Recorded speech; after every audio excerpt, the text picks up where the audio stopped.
यह एक धार्मिक कथा है। धन के देवता कुबेर तीनों लोकों में सबसे अमीर थे। एक दिन उनके मन में विचार आया कि उनके पास इतनी संपत्ति है, लेकिन देवलोक में कम ही लोगों को इसकी जानकारी है।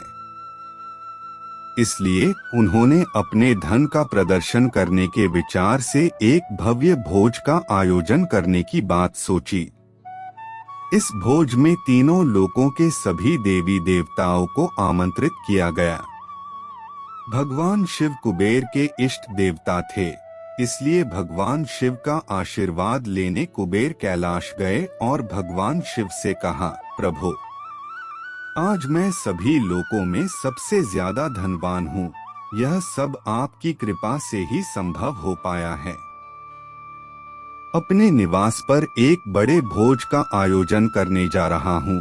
कृपया आप परिवार सहित भोज में पधार कर मुझे अपनी कृपा से अनुग्रहित करें। भगवान शिव को कुबेर के मौजूद अहंकार दिख गया, इसलिए भगवान शिव बोले, वत्स, मैं कहीं बाहर नहीं जाता। यह सुनकर कुबेर शिव भगवान के सामने गिड़गिड़ाने लगे, भगवान, अगर आप नहीं आएंगे तो आपके बिना मेरा यह सारा आयोजन बेकार हो जाएगा, यह सब व्यर्थ हो जाएगा। तब शिव जी ने कहा, एक उपाय है। मैं अपने छोटे बेटे गणेश को तुम्हारे भोज में जाने को कह दूंगा। कुबेर संतुष्ट होकर लौट आए।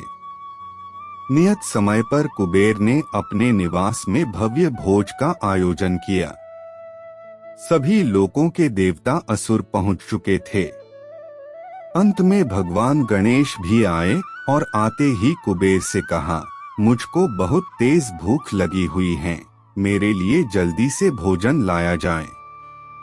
कुबेर स्वयं उन्हें भोजन करने के लिए भोजन से सजे कमरे में ले गए। सोने और चांदी के थाली में भोजन परोसा गया। कुछ देर बाद ही परोसा गया सारा भोजन खत्म हो गया। गणेश जी के लिए दोबारा खाना परोसा गया। गणेश जी उसे भी खा गए।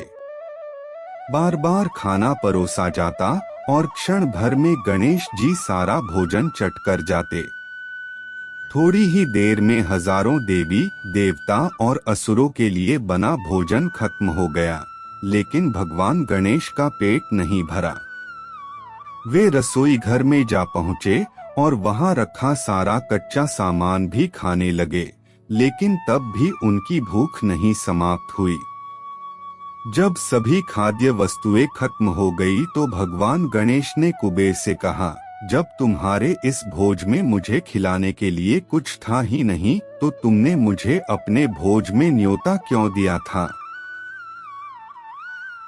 भगवान गणेश की बात सुनकर कुबेर का अहंकार चूर चूर हो गया।